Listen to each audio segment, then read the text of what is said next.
And now, stay tuned for the mystery program that is unique among all mystery programs.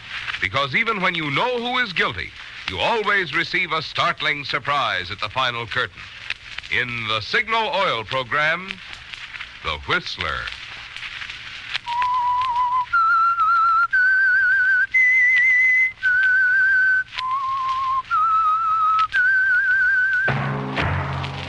Signal, the famous Go Farther gasoline, invites you to sit back and enjoy another strange story by The Whistler.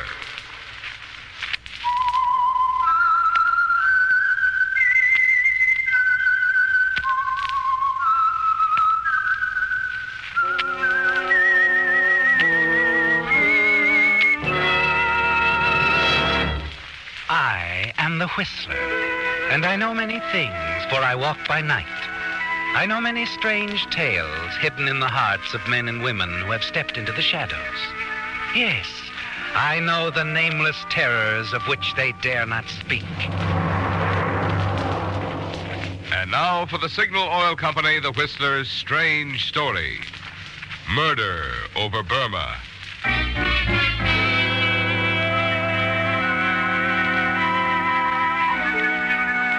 Cliff Benton wore the oppressive heat of the Burmese night like a thick coat over his makeshift flying uniform of the Far East Importing Company.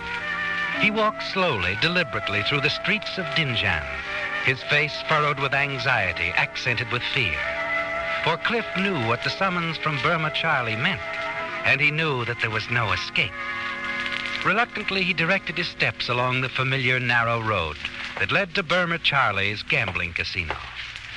A few steps from Burma Charlie's office door, a man slid out of the shadows. What do you want, Benton? Oh, Charlie wants to see me. Just a minute. Oh. Hey, boss, that guy Benton's out here. Wants to see you. Send him in. The boss said... I heard him.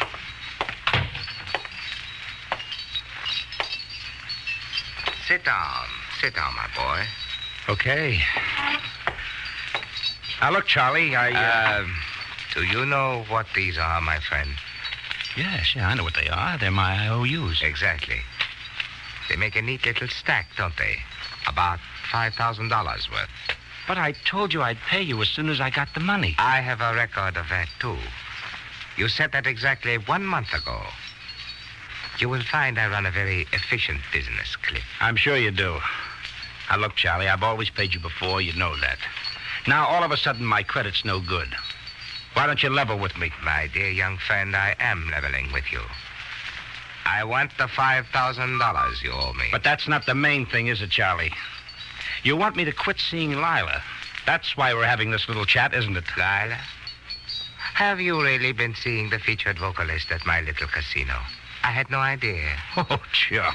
You see, Cliff, I am so busy with the business end that I... Lila is your business, Charlie. Everyone in Dinjan knows that.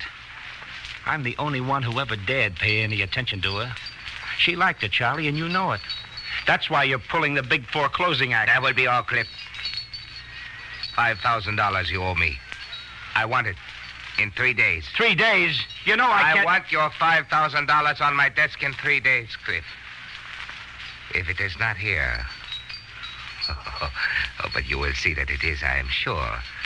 For tragedy to touch one so young would be, well, tragic. You know I can't get that kind of money in 3 days. All I know is that you had better. Now, wait a minute, Charlie, wait a minute. Look, I got a proposition. I'm making a flight tomorrow to deliver a load of machinery. That is a particularly uninspired bit of information. Now, listen to me, listen. I got connections that have been trying to get me to fly contraband. They've promised me $5,000 a trip for every shipment I deliver. Now, give me a few extra days, and I'll guarantee you'll have your dough. If that's what you really want. I really want to clear my books of you, Cliff. I want you to pay up and get out. From now on, Burma Charlie's casino is off limits for you. Oh, Lila again, huh? You persist in that delusion, Cliff, and I do not care to discuss it. Now, where did you say you are supposed to pick up this merchandise? Right here in Dinjan. Then fly it to Hong Kong, and they pay me on delivery. I don't get back here for 5 days after I leave. Give me 5 days, Charlie. What do you say? Guards, Come in here. Now, look, Charlie, all I'm asking... For me, boss? Yes, come in. I have a little job for you. Okay. Gus, take a good look at this man. He is going to fly a load of machinery out of here tomorrow. I want you to meet him at Hong Kong when he arrives and stay with him until he gives you $5,000 for me. Gotcha, boss. There is a commercial airliner leaving at 10 tonight. Be on it. If for any reason the money is not forthcoming, take care of him. Understand? Right, Charlie. I understand. Perfectly. Does this arrangement meet with your approval, Cliff? You're not taking any chances, are you? No. Oh, one more thing. When you leave the casino, there will be a man assigned to follow you. He will not let you out of his sight until you take off in the morning. Good night. One small request, Charlie. Yes? I'd like to have a farewell drink with Lila before I leave the building. I just have the feeling that I might not be seeing much more of her. And since our little arrangement has nothing at all to do with Lila, you couldn't really object. Could you now, Charlie? 10 minutes. Only 10 minutes. Gus will be there to remind you when your time is up.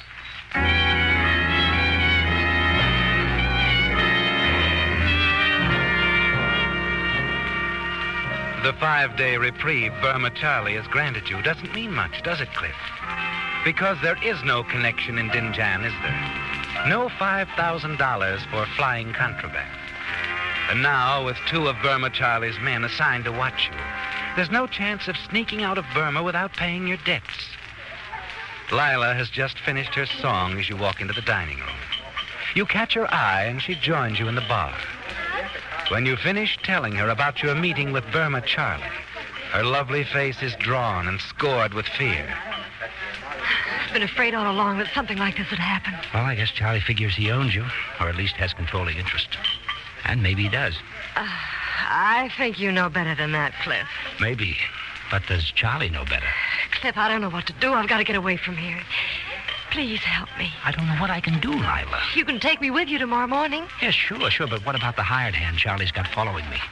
And suppose we could shake him. What about that killer he's got waiting for me in Hong Kong? No, honey.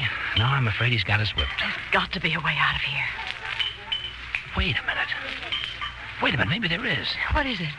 Dave. Who? Dave Cummings, my co-pilot. I just thought of him. Listen, honey, in the 4 years since he came to work for Far East, he hasn't spent a dime he didn't have to. Why, that money belt of his is so loaded, I don't know how he gets off the ground with it. He must have at least $6 or $7 grand in it. What's that got to do with us? Just this. I'll borrow all I can, a few hundred more than 5,000 if I can get it. We'll pay Charlie off, and before Gus takes off for Hong Kong, that'll get the 2 thugs off my trail. Oh, Cliff. Then tomorrow morning you take off with Dave and me, and when we get to Hong Kong, we just leave the plane, Dave, and Burma, and head for the States. What about Dave? When do we pay him back? We don't, honey. Maybe that'll teach him to trust banks. Now, look, don't forget, we take off at 7 in the morning. All and right. then... Time's up, Benton. Do you go, or do I have to help you? Well, Lila, it's been fun. Take care of yourself, honey. And who knows, maybe I'll be seeing you again one of these nice mornings.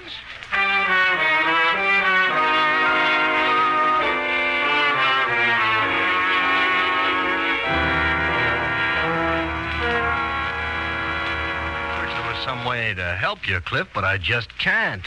Like I say, this is my last trip, and I'm not going to take a chance on losing all my dough. But, Dave, I told you I'll mail it to you within a week. Honest, Cliff, I'm sorry, but watching this little bundle grow is what's kept me from getting the Burma Jollies. I just can't loan it out, especially since tomorrow's my last trip. Now, look, be a good guy, Cliff, and hit the road, will you? I got a lot of packing to do. Look, Cliff, really, I'm sorry, but that's the way it is. Okay. No hard feelings. No, of course not. Well, oh, look, Dave, look, you know I'm good for it. Are you sure you won't change your mind? I know I won't, Cliff. I'm hanging on to this dough. And if anybody wants even a dime of it, he'll have to get it over my dead body.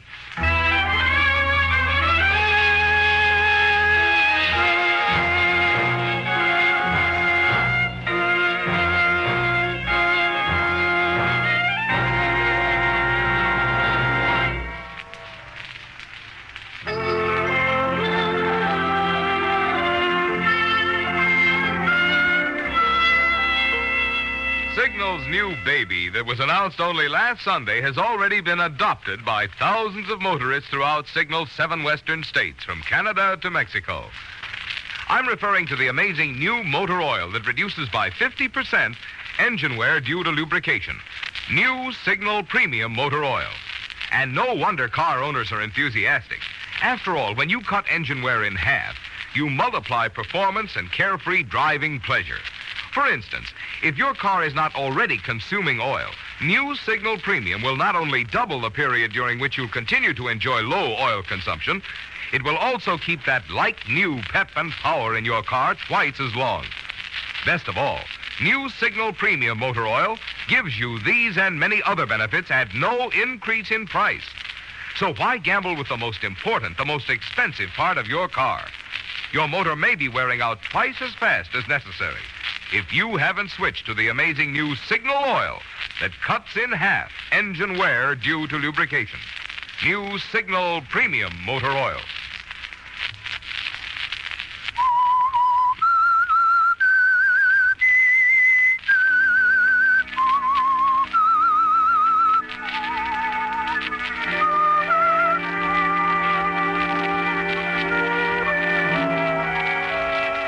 It's not going well, is it, Cliff? You still owe Burma Charlie $5,000. And Dave Cummings, your co-pilot, has refused to lend you the money. You know that Burma Charlie means business.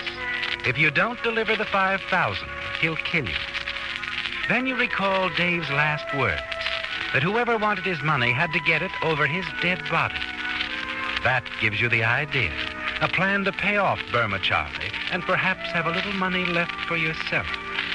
You hurry to your car and drive out to the airfield. Go straight to your plane, climb aboard, and then go forward. You take a pair of pliers out of the toolkit, reach down behind the bulkhead, and put a crimp in the line to Dave's oxygen supply. You know that your plan would never work if it weren't for the fact that the two oxygen systems operate independently of each other. You know, too, that men have been known to do strange things when they couldn't get enough oxygen at high altitude. The job completed, you replace the pliers. Take a final look at Dave's oxygen line. You're sure no one would notice anything was wrong. You smile in satisfaction, then leave the plane. As you start for your car, a figure steps out of the shadows. You go somewhere? Who are you? I am a friend of Burma Charlie. He informed you tonight that there was man assigned to follow you until tomorrow morning. This man are myself. Oh? Well, you can go home now. I'm not going anywhere. And you can tell Charlie that he'll get his dough. Forgive me for not delivering message, but I am forced to accompany you to ensure you against become lonesome and possible seeking company of midnight train. Where we go now? Home? Yeah. We go home, Mr. Moto.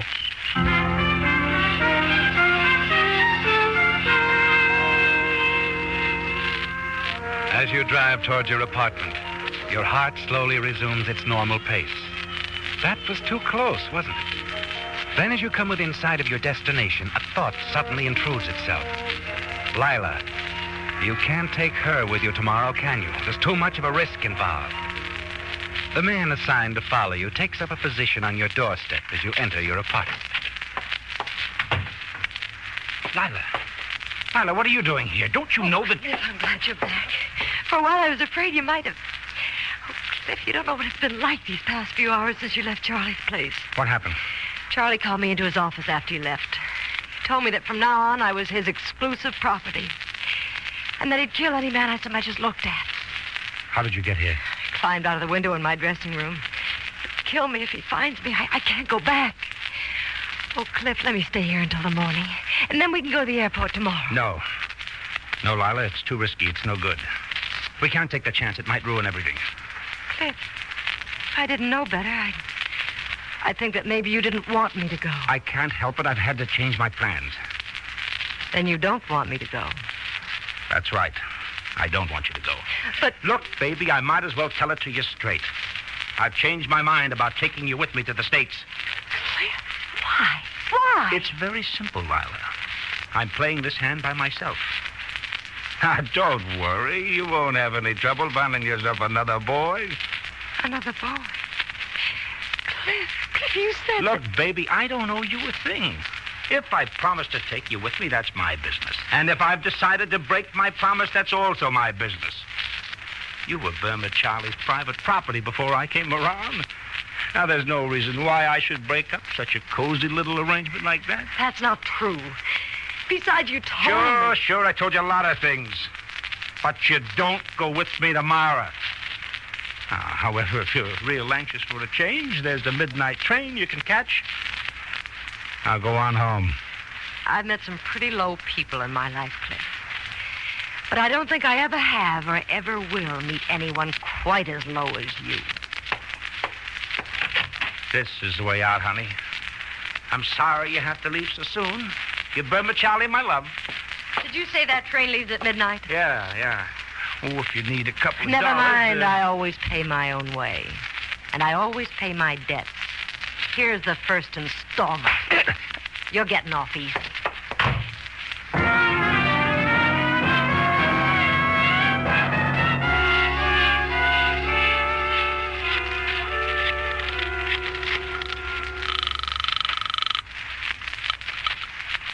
Burma Charlie speaking. Charlie, this is Cliff. Oh, yes, Cliff. Did you suddenly find $5,000? No. I just wanted to tell you that Lila left my apartment not more than 5 minutes ago. Oh, but I know that, Cliff. Huh? Ling telephoned the information to me as soon as she left. Oh. Now tell me something I don't know. Why are you telling me this? Well, I just wanted to make sure that you knew this meeting with Lila wasn't my idea. And that I'm sticking to the terms of our bargain. I believe you, Cliff. I know you're that smart, at least.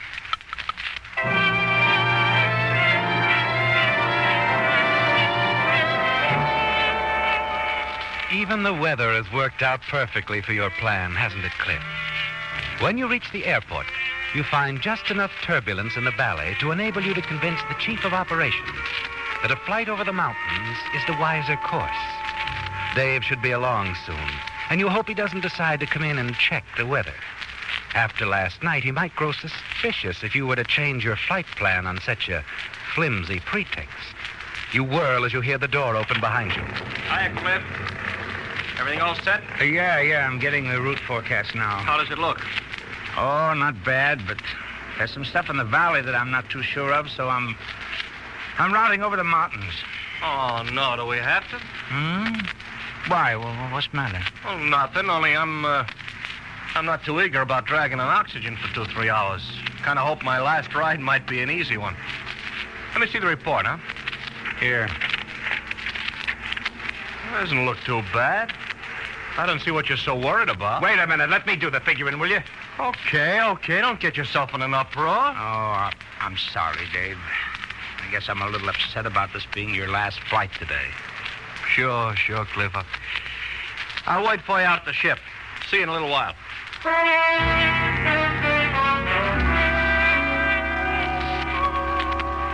You watch Dave as he leaves the operations office and goes out to the ship. You light a cigarette, drag deeply, and turn back to your paperwork. You wonder if he suspects anything. But then you're sure he can't, aren't you? When you've completed the paperwork, you relax a while to calm your nerves. Then go out to the flight line. Dave is in the cockpit, looking over an old Los Angeles newspaper. For a moment, you're tempted to ask him once more for the loan.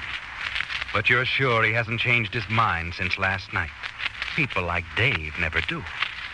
So you take off, certain that in a little while now it will all be taken care of. As you approach the mountains, you know it's time to put your plan into effect. Dave? Yeah, what is it? The controls feel a little sloppy. Go on back and check the cargo, will you? I think it shifted when we hit that bump a while back. Oh, I don't think so. Still flying straight and level. Well, it feels a little left wing heavy. Be a good guy and check it for me, will you? It'll relieve my mind. Okay. Only I think you're being overcautious.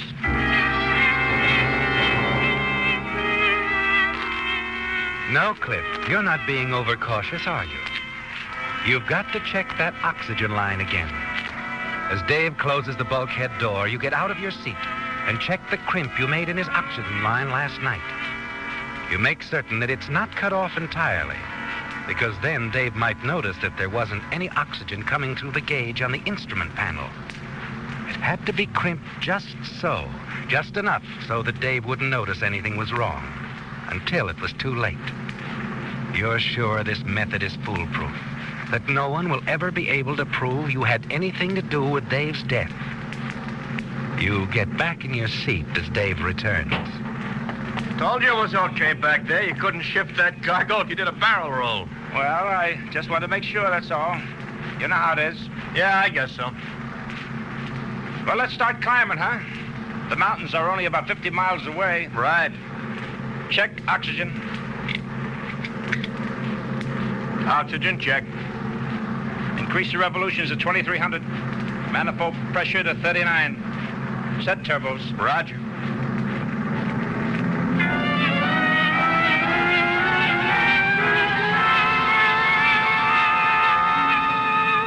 The ship climbs slowly, doesn't it, Cliff? Seems like hours before you reach 10,000 feet. You both put on your oxygen masks. Then the altimeter inches up slowly to 15,000 feet. At 18,000 feet, you steal a glance at Dave. Little beads of sweat fleck his forehead, and his fingernails begin to turn blue. As his eyelids grow heavy, he fumbles for his gloves. As he fumbles, you know that he's on his way out. Anoxia, the Army called it. Nobody ever knew they were suffering from oxygen starvation until just before they passed out. Then it was too late. Well, Dave is on his way out now. He fumbles and fumbles, trying to get his gloves on. Then settles in his seat, his head slumped forward on his chest. You wait 5 minutes, and then call him on the intercom. Dave. Dave. I made it. He's dead. I made it. You have to work fast now. You turn the ship around, then put it into a dive.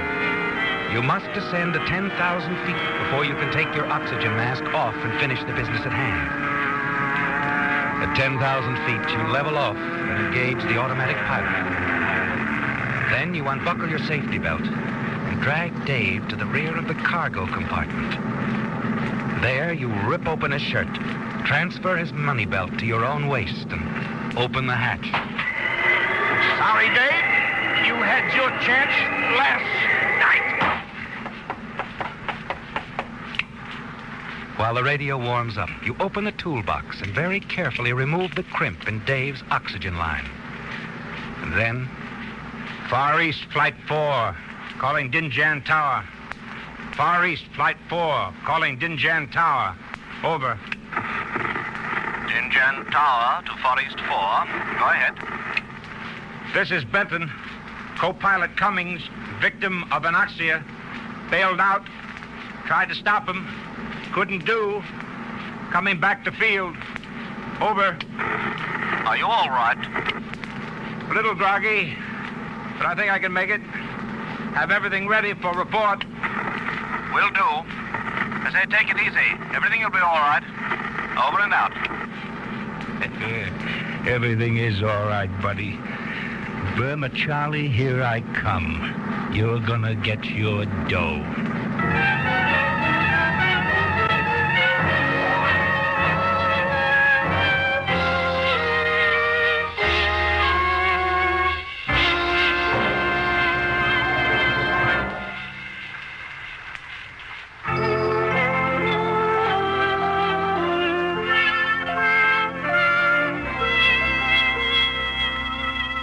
If you really want to baby your car, then the motor oil for you is Signal's amazing new motor oil that reduces by 50% engine wear due to lubrication. Consider just 4 of the important extra ways new Signal Premium Motor Oil helps to keep your car young for additional tens of thousands of happy miles. 1, keeps oil rings clean and free. 2, controls and reduces such harmful engine deposits as carbon, gum, and varnish. 3, prevents sticking of hydraulic valve lifters. And 4, stops acid corrosion and rust. Result, maintenance costs are kept down, down, down. The average car should actually drive twice as far before needing an overhaul due to engine wear. So save money while you save your car. If you're still using lazy old-fashioned oil, ask your nearest Signal dealer to drain it out now and refill with the new hard-working Signal oil that reduces by 50% engine wear due to lubrication. New Signal Premium Motor Oil.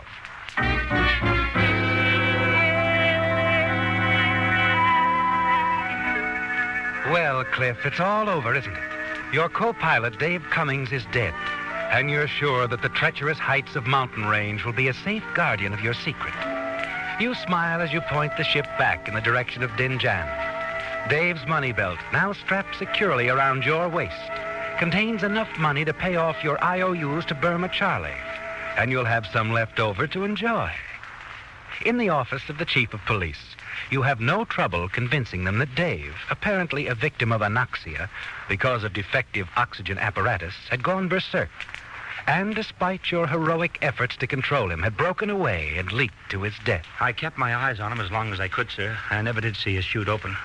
Then I started to get groggy, so I stumbled back to the cockpit and switched from portable to main oxygen supply. Have you any idea as to why his oxygen supply was cut off? No, sir. That is, I don't think so, sir. The only clue I could possibly give you is that I noticed ice crystals in the intake valve of my mask. Mm-hmm. That sometimes happens at extreme altitudes. Maybe Dave's mask accumulated too many crystals. Of course, that's only a guess, sir. Yes, of course. Well, I don't see any reason why you should have to stick around here any longer. Oh, excuse me. Yes? Oh. Are you sure? Yes, he's here. Yes, by all means, right away. Thanks. Mr. Benton, I'm afraid I'll have to detain you a while after all. What? Why? Well, what for, sir? Lila. Yes, Cliff. But the midnight train, you said Yes, I said I might take the midnight train.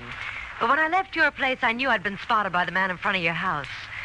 So I went out to the airport and hid in your plane. In my plane? This young lady claims to be a witness to your co-pilot's death, Mr. Benton. Oh, Lila. Oh, you couldn't have. Dave checked the plane before the takeoff. Checked the plane and found me, Cliff. He even set up an oxygen supply for me because he knew you were going over the mountain. I saw you throw Dave out of that plane. Wait a minute, Captain. Wait a minute.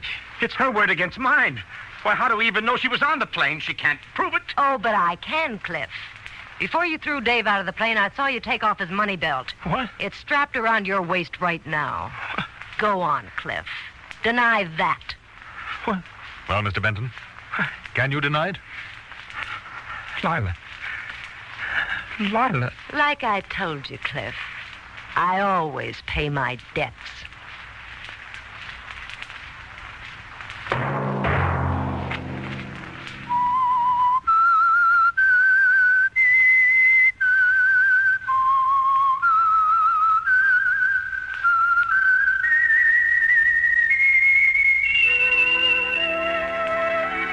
Let that whistle be your signal for the Signal Oil program, The Whistler, each Sunday night at this same time. Signal Oil Company has asked me to remind you this about the amazing new Signal Premium Motor Oil, which reduces by 50% engine wear due to lubrication. It's available only at independent Signal service stations from the same friendly dealers who help you go farther with Signal gasoline.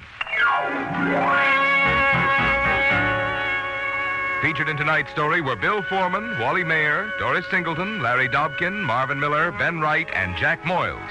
The Whistler was produced and directed by George W. Allen with story by Ross Murray, music by Wilbur Hatch, and was transmitted to our troops overseas by the Armed Forces Radio Service. The Whistler is entirely fictional, and all characters portrayed on The Whistler are also fictional. Any similarity of names or resemblance to persons living or dead is purely coincidental. Remember at the same time next Sunday, another strange tale by The Whistler. Marvin Miller speaking for the Signal Oil Company. This is CBS, the Columbia Broadcasting System.